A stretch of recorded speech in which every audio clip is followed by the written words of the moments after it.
The landlord's number was still saved in her phone. That was the only thought Naledi could hold on to, while Sibusiso flung her bags into the snow. His mistress stood in the doorway, smiling like she had already won, twirling a fresh set of house keys around her finger. Naledi said nothing. She only pulled her 4-day-old baby closer to her chest and looked up at the house number above the door. Because Sibusiso had made one cruel mistake. And if you think you already know how this story ends, stay with me. Because what this woman did next, with nothing but silence, patience, and one forgotten detail, was the part nobody on that street ever saw coming. Snow fell heavily over Makubu Street the night everything broke apart. Not the kind that melts into slush before sunrise, not the pretty kind children laugh under. This was mountain snow, thick and punishing, the kind that swallows sound and leaves the world feeling buried alive. And on that freezing evening in Berkeley East, Naledi Dlamini stood outside number 17 Makubu Street with her newborn daughter pressed against her heart, while the cold crept through her coat, her skin, her bones. Sibusiso had planned all of it. That much was obvious now. The locks had been changed while she was away at her postpartum checkup. A few hours earlier, the clinic nurse had smiled and told her she was healing well. The baby's breathing was strong. Her stitches looked clean. She needed rest, warmth, water, and peace. While those words were still settling in her ears, Sibusiso had hired a locksmith, paid him cash, and turned the home she had built into a place she was no longer allowed to enter. When Naledi returned that evening, her things were already outside. 2 worn suitcases, 1 plastic laundry bag stuffed with clothes, a baby blanket hanging half out of the top. It looked less like a move and more like someone had scooped up a life in a hurry and thrown it onto the porch. Sibusiso stood in the doorway like a man performing a scene he had rehearsed in his head for weeks. His arms were folded, his face was hard, and just behind him, moving through the hallway as if she belonged there, was the woman Naledi had prayed she was wrong about. Ayanda. Her lipstick was fresh. Her nails were painted a glossy, dark red. She wore boots too expensive for the kind of weather outside, and perfume too bold for another woman's home. She stepped forward, leaned against the doorframe, and lifted the new keys with 2 fingers, dangling them in the porch light like a trophy. The neighbors noticed. Old Mama Nkube across the street pulled her curtain aside and pressed closer to the window. The Molefe brothers, from 2 houses down, stepped onto their veranda in sweaters and slippers. A young man, passing with a sack of bread, slowed to a stop and didn't move again. On a cold street where people usually minded their own business, even silence had turned to witness. Sibusiso didn't lower his voice. He wanted everyone to hear it. He said the house belonged to him now. He said Naledi should stop pretending and go wherever women like her go when they have nowhere left. He said this had been coming for a long time, and if she had any sense, she would have seen it. Naledi did not argue. She did not scream. She did not beg. She adjusted her baby under the blanket, tucked the child's face deeper into the warmth of her coat, and slid her free hand into her pocket. Her fingers closed around a small brass key attached to a beaded chain. Her late mother had made that keychain with her own hands one summer afternoon, stringing tiny brown, gold, and blue beads onto copper wire, while illness slowly stole the strength from her fingers. Naledi had carried it ever since. And the key attached to it? That key was older than the locks Sibusiso had changed, older than his pride, older than Ayanda's smile. And it opened something inside that house he had never once thought to ask about. Naledi lifted her eyes to the number above the doorway. She remembered the first day she had stood beneath it 3 years earlier, when she signed the lease with a pen that kept skipping ink because her hands were trembling with relief. She remembered the landlord's careful voice, the stack of forms, the deposit receipt, the way her own name looked on every page. Her name, not Sibusiso's. He was still talking. Ayanda was still smiling. But Naledi had already stepped outside the moment in every way that mattered.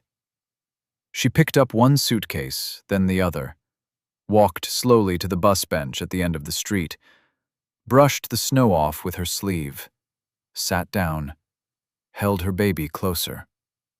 Then she pulled out her phone and scrolled to one name: Mr. Temba Adeyemi. She didn't call right away. She only stared at the number while the snow gathered on her shoulders and her silence deepened into something no one around her could understand. It was the kind of silence that doesn't come from defeat. It comes from a woman who already knows the truth is on its way. 3 years earlier, Naledi met Sibusiso at a municipal career fair held in the basement hall of a church near town center. He was loud, funny, charming in a way that made strangers feel chosen. He shook hands like he was campaigning for something, and laughed as if laughter alone could open doors. Naledi was there for very different reasons. She had just completed a health records administration course, after months of late-night studying, shared taxi rides, and cheap coffee that left her stomach burning. She was manning a table for the training program, handing out pamphlets, and trying to look more confident than she felt. Sibusiso came over during a break and asked her name as if it were the most important thing he had heard all day. That was how it began. In the beginning, he was almost too attentive. He called every morning before she left for work.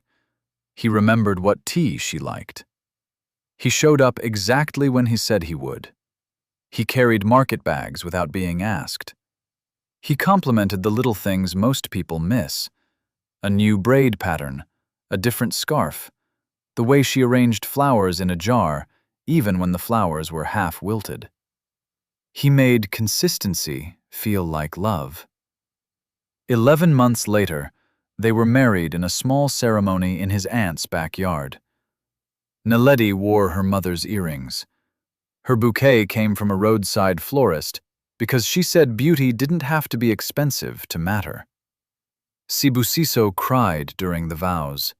Real tears. Trembling hands. Even the older women in plastic chairs nodded and whispered that the man must truly love her. Naledi believed it too. The duplex on Makubu Street was her find. She spotted the listing late one night on a rental board while Sibusiso slept beside her. She called first thing in the morning and scheduled a viewing for that afternoon. Mr. Temba Adeyemi showed her the house himself.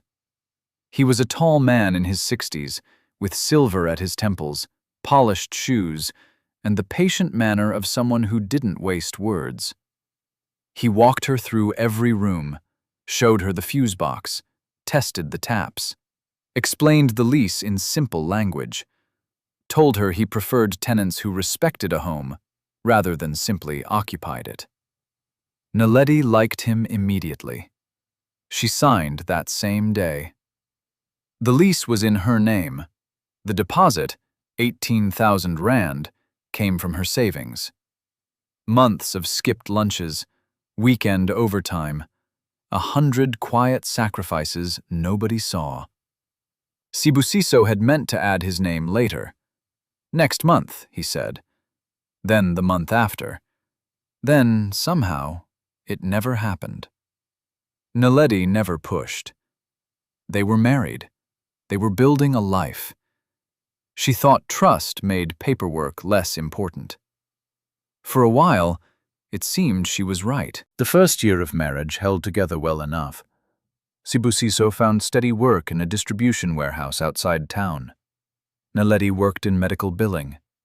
They painted the bedroom one Saturday and argued laughing over wall colors until she won and the room turned a soft olive green.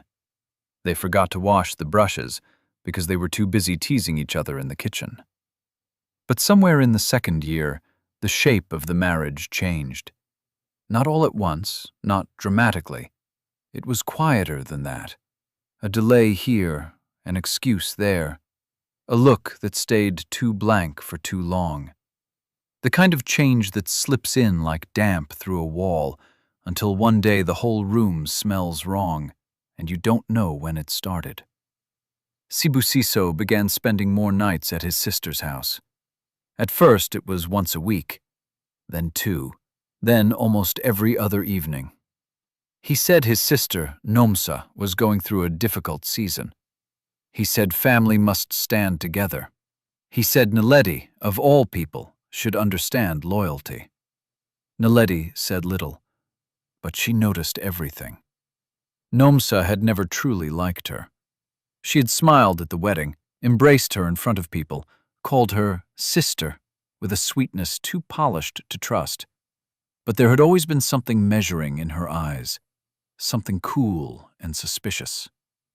Once, while passing the kitchen, Naledi overheard Nomsa on speakerphone saying, "That one is too quiet.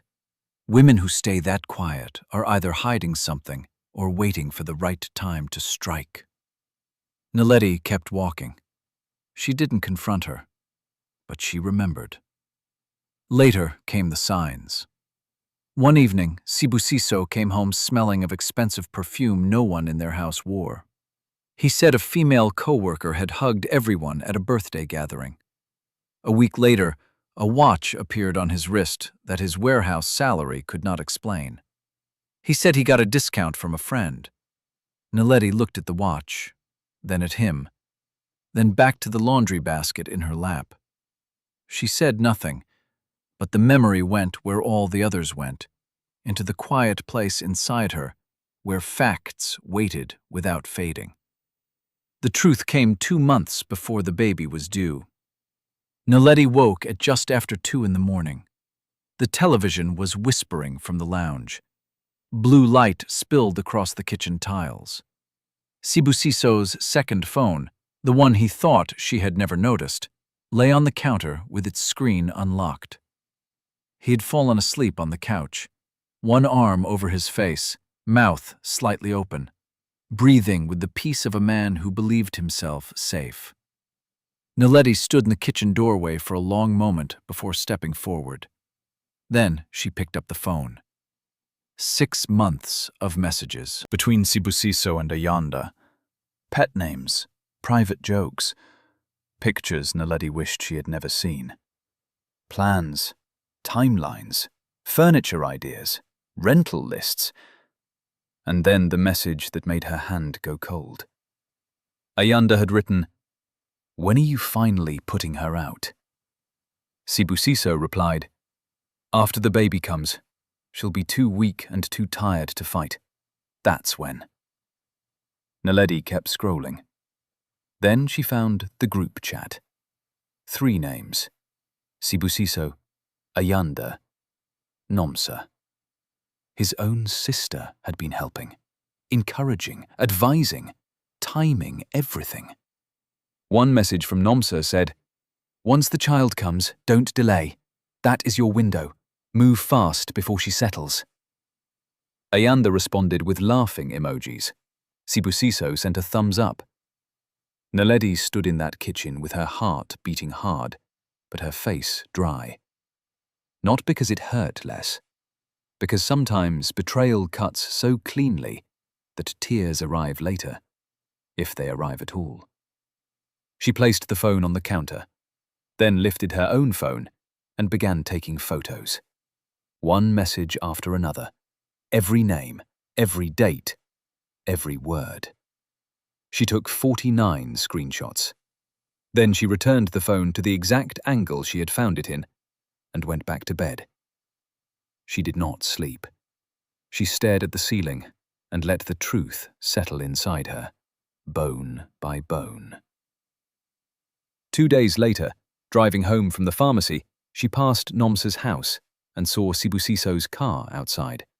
Parked beside a silver hatchback she recognized from Ayanda's social media photos. All 3 of them together, planning a future over the ruins of hers. Naledi did not stop.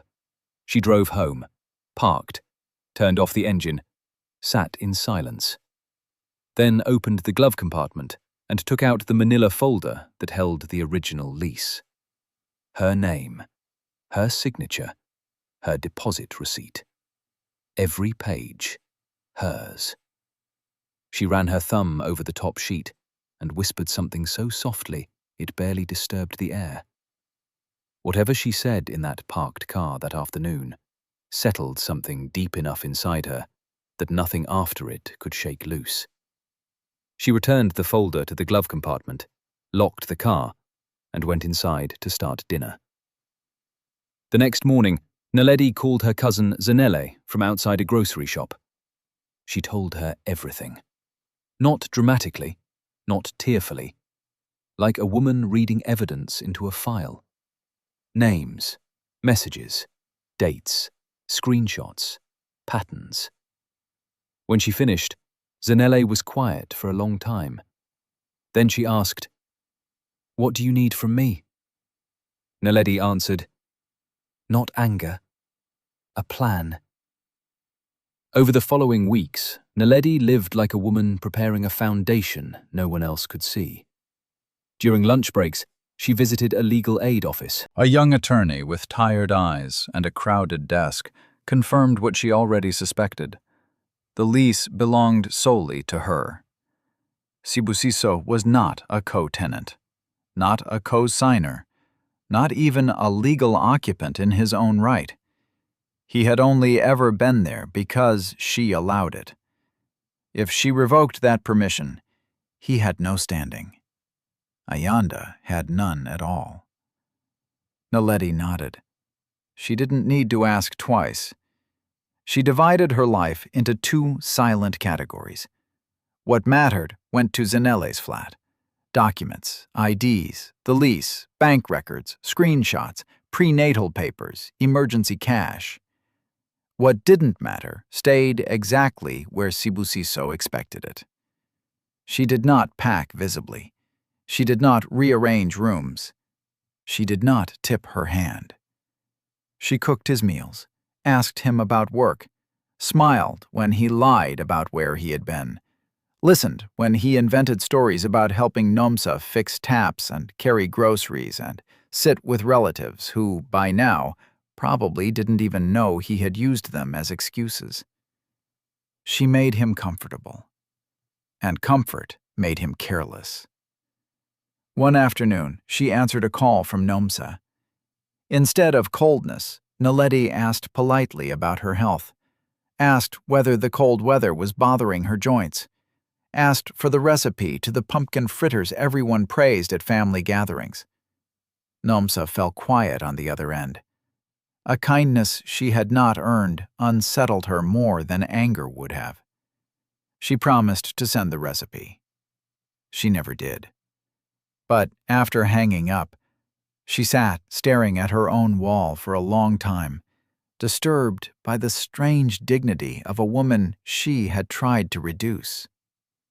Sibusiso, meanwhile, stopped hiding. The second phone no longer stayed tucked away. It lay openly on the bedside table. He took calls on the veranda without whispering. He texted while smiling into the dark. In one message Naledi photographed the following morning, he told Ayanda she could start moving some of her things in very soon. Maybe next week. Definitely before month end. He was certain Naledi knew nothing. Certain her silence meant weakness. Certain quiet women break easily. And Naledi let him believe it. She moved through the house like water around stone. Calm, soft, patient, finding every crack. One evening, 8 months pregnant, feet swollen and back aching, she called Mr. Temba Adeyemi. Not to complain, not yet. She simply greeted him warmly, asked how his wife's roses were doing this season, asked whether his grandson had started school, mentioned the baby would be here soon. He laughed gently and told her to call if she ever needed anything. Then he said, "Naledi, you have been one of the best tenants I've ever had. I hope you know that." She thanked him, hung up, set the phone down beside the brass key on the beaded chain. Everything she needed was in place. Only one thing remained. Time. Naledi gave birth on a cold Wednesday morning just before dawn. The labor was long, but safe. The nurses were kind. And when her daughter finally arrived, small and furious and beautiful, the sound of her cry filled the room like something holy. Naledi held her to her chest and wept for the first time in months. Not because she was broken, because this child had arrived into a world already demanding strength. Sibusiso came to the hospital 4 hours later. He held the baby for less than 5 minutes, took photos, posted one online with a caption about blessings, family, and gratitude, then said he had to be somewhere and left while scrolling his phone. He kissed the baby's forehead, not Naledi's. He did not ask how much pain she was in, did not ask whether she had eaten, did not ask if she was afraid. He left like a man ticking an item off a list. Later that evening, Naledi opened social media and saw something that would have shattered many women. Ayanda had posted a selfie. Inside Naledi's living room, sitting on Naledi's couch. The caption read, "A new season begins." It had been posted the very day Naledi gave birth. Nomsa had liked it. Sibusiso had reacted with a heart. Strangers had filled the comments with congratulations. Naledi stared at the image for a long time. Then she locked her phone, turned it face down, and called Zanele. She said only 4 words. "It is almost time." When Naledi came home from the hospital 2 days later, the house felt altered even though nothing major had moved yet. The furniture remained. The plates were still in the cupboard. The olive bedroom wall was still there. But the air had changed. It carried impatience, concealed excitement. The heavy feeling of people preparing to erase someone while pretending not to. Sibusiso began testing phrases. "Maybe you should stay with Zanele for a few days. I just think you need support right now. This place is getting too small for everyone, don't you think?" Each sentence was polite enough to deny later, and sharp enough to prepare the ground. Naledi nodded gently each time. No argument, no panic. But something in her had shifted, and Sibusiso felt it without understanding it. She moved with a calmness that did not look defeated. She folded baby clothes with steady hands, washed bottles, sat by the window nursing her daughter while snow gathered on rooftops outside. There was something about her stillness now that made rooms feel heavier. Once, Sibusiso snapped at her over dishes left in the sink. Naledi turned and looked at him. Not angrily, not fearfully, just steadily. The kind of look that makes a liar feel seen too clearly. He was the first to look away. He stepped outside and called Nomsa. "Something is different," he told her. "She's acting strange." Nomsa dismissed him, told him to stop losing nerve. Said the longer he waited, the harder it would become. Even the neighbors sensed it. Mama Nkube stopped Naledi one afternoon while she pushed the stroller under a pale sky and offered her hot tea. Naledi smiled and said, "Do not worry about me, Mama. I know exactly where I stand." The old woman frowned slightly, hearing more in the words than she could name. It happened on a Saturday morning before sunrise. Sibusiso had arranged everything. A locksmith, a small truck, timing, spectacle. By the time Naledi came downstairs with her baby wrapped against her chest, 2 men were already carrying her things toward the gate. Ayanda was inside the bedroom pulling down curtains and opening cupboards as though moving into a prize she had won. Nomsa stood outside near the pavement with her arms folded, watching everything like a commander overseeing the final stage of a campaign. Sibusiso set Naledi's last suitcase on the snow-dusted steps and raised his voice for the whole street. "It's over, Naledi. This is my house now. You need to leave." He reached into his pocket, pulled out the new keys, and handed them to Ayanda. She took them with a wide, satisfied smile. In that moment, she looked like a woman accepting a crown. Then she stepped back inside. Naledi stood still while the snow settled on her coat and the baby blanket. Curtains moved in neighboring windows. Doors opened. Breath smoked in the cold. Sibusiso waited for drama. He expected tears, pleading, collapse. He expected the version of Naledi he had built in his mind, a tired woman too wounded, too exhausted, too soft to resist. That woman never appeared. Naledi slipped her hand into her pocket and closed her fingers around the brass key. She looked up once at the house number, the chipped paint on the rail, the step she had meant to repair in spring, the front room window where she drank tea on Sundays when life still looked simple. Then she picked up her bags, walked to the bench at the end of the street, sat down in the snow, and called the one number she had been saving. Mr. Temba Adeyemi answered on the third ring. Naledi spoke calmly. She explained that a man not listed on the lease had changed the locks, removed her belongings, and handed access to an unauthorized woman. She informed him she had the original lease, payment records, deposit confirmation, and identification, all in her name and ready to present. Mr. Adeyemi was silent for 3 seconds. Then he said, "Stay where you are, Naledi. I am coming." 25 minutes later, a dark sedan turned onto Makubu Street. Mr. Adeyemi stepped out in a wool coat, carrying a leather folder under one arm. He did not rush. Men like him do not need to rush. He walked slowly up the drive, each step leaving a clear mark in the snow. Sibusiso was still near the porch, speaking loudly to Nomsa about where they would celebrate later. He did not recognize the man approaching. Why would he? Some people are so busy pretending to own things that they never bother learning who truly does. Mr. Adeyemi stopped at the bottom of the steps and looked up. "You are the owner?" Sibusiso asked, half amused, half wary. "I am," said Mr. Adeyemi. "And I would like to know why my tenant is sitting in the snow with a newborn child, while 2 unauthorized people stand inside her home."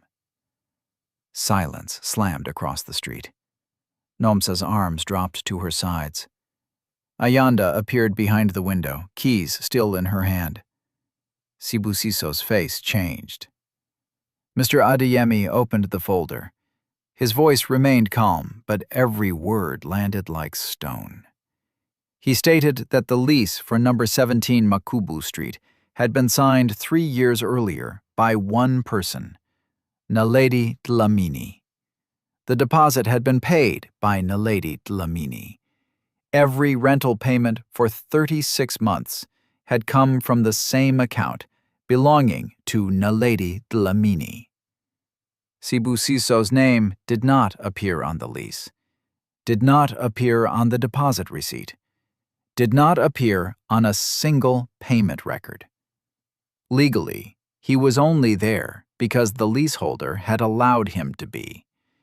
And the woman currently standing inside that house with a fresh set of keys? She had absolutely no lawful right to be there. None. Sibusiso opened his mouth. Nothing came out. He looked at Nomsa. Nomsa looked down at the snow. Ayanda stepped into the doorway, all arrogance gone now, fingers tightening around keys that suddenly felt heavier than before. Mr. Adeyemi turned to her. "Madam," he said evenly, "you are trespassing." Ayanda's hand dropped slightly. The keys no longer looked like victory. They looked like evidence. Then Mr. Adeyemi turned toward the street, where Naledi sat, holding her child. "Naledi," he said, and for the first time his voice softened. "Would you like these people removed from your home?" No one on Makubu Street breathed. Mama Nkube stood frozen behind her curtain. The Molefe brothers stared from their veranda. Even the young man with the bread sack had not moved from his spot. Naledi rose slowly from the bench and walked back through the snow with her daughter against her chest. She stopped at the gate, looked first at Sibusiso, then Ayanda, then Nomsa, and then, in a voice so calm it cut deeper than shouting ever could, she said, "It was always my house." She reached into her pocket and lifted the brass key on the beaded chain. The original back door key. The one Sibusiso never knew existed because he had never cared enough to ask about the quiet things that truly matter. Morning light touched the beads her mother had strung by hand years ago. There was nothing left to argue. Not with the lease, not with the receipts, not with the landlord standing in the snow reading truth from a folder full of documents. Mr. Adeyemi gave Sibusiso and Ayanda 24 hours to remove every belonging they had from the property. He said it once, clearly, and that was enough. He also warned that if they caused damage or delayed, he would involve the police immediately. Then he closed the folder, walked Naledi to his car, helped secure the baby seat, and drove her to Zanele's flat, where the documents waited exactly where she had left them weeks earlier. Safe, ready, patient, like her. That night, Sibusiso called Nomsa again and again. She did not answer. By the next afternoon, she had begun rewriting the story in her own mind, pretending she had barely been involved, pretending she had only been present, pretending those messages did not exist. But streets remember. Windows remember. And women like Mama Nkube remember everything. By evening, half the neighborhood knew what had happened. By the next day, the whole area did. Ayanda packed quickly. 2 boxes, 1 suitcase, a handbag. She left without saying goodbye to Sibusiso, without looking back, without taking the replacement curtains she had hung with such confidence. She blocked his number before she reached the taxi rank. Whatever future she thought she was entering had collapsed the moment an older man in a wool coat opened a leather folder and read one woman's name aloud. Sibusiso spent his first week sleeping on a friend's couch, then on a cousin's floor, then in a roadside lodge where the heater rattled all night and the parking lot smelled of diesel and stale regret. He called Naledi from there once. She did not answer. He called again the next day. Silence. On the 3rd day, he came back to the house and knocked on the very door he had once locked her out of. Naledi spoke through the closed door. She did not open it. Her voice was low enough that he had to lean close to hear. "You threw your daughter into the snow," she said. "There is nothing left to discuss." He stood there for a long time after that, looking at the number 17 above the door, understanding, perhaps for the first time, what the house had meant to her. The deposit she had saved, the rent she had paid, the floors she had scrubbed, the peace she had tried to protect, the life she had built while he laughed elsewhere and plotted her removal in group chats like a coward. He understood too late, and too late changes nothing. Eventually, he turned and walked away. Naledi listened from inside as his footsteps faded into the cold. Crunch, crunch, crunch. Then nothing. Only her daughter's soft breathing against her shoulder. Consequences did not arrive like lightning. They arrived like winter settling deeper, quietly, completely. People heard. At his workplace, whispers spread, then distance, then cold looks. Invitations stopped, favors dried up. Men who had once joked with him now kept conversations short. Women who heard the story looked at him as though they were measuring something rotten. Nomsa left a voicemail for Naledi a few weeks later. It was long and clumsy, half apology, half excuse, all emptiness. Naledi listened once, then put the phone down and returned to warming milk for the baby. She never replied. There was no revenge campaign, no shouting, no dramatic public takedown, only the weight of what Sibusiso had done settling onto his life day after day, until even he could no longer pretend it was light. 3 months later, winter loosened its grip. The snow on Makubu Street melted away. Trees began to bud again. Morning light turned warmer, softer. The kind of light that makes tired houses seem hopeful. Naledi had repainted the sitting room a warm sunflower cream. Ayanda's brief touch on the place had vanished completely.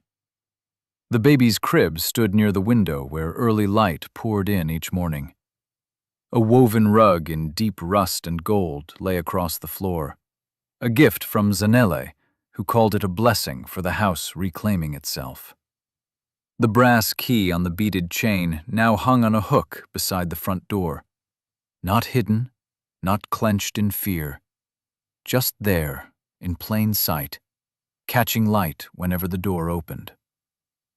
One Saturday, Zanele came by with groceries and sweet coffee from a roadside cafe they both loved.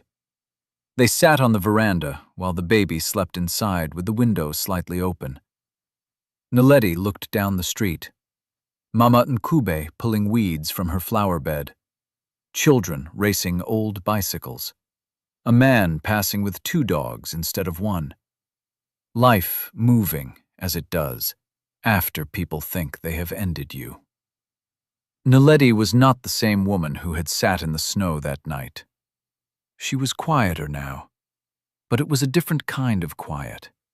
Not the quiet of swallowing pain, not the quiet of surviving disrespect, not the quiet of waiting for permission to stand.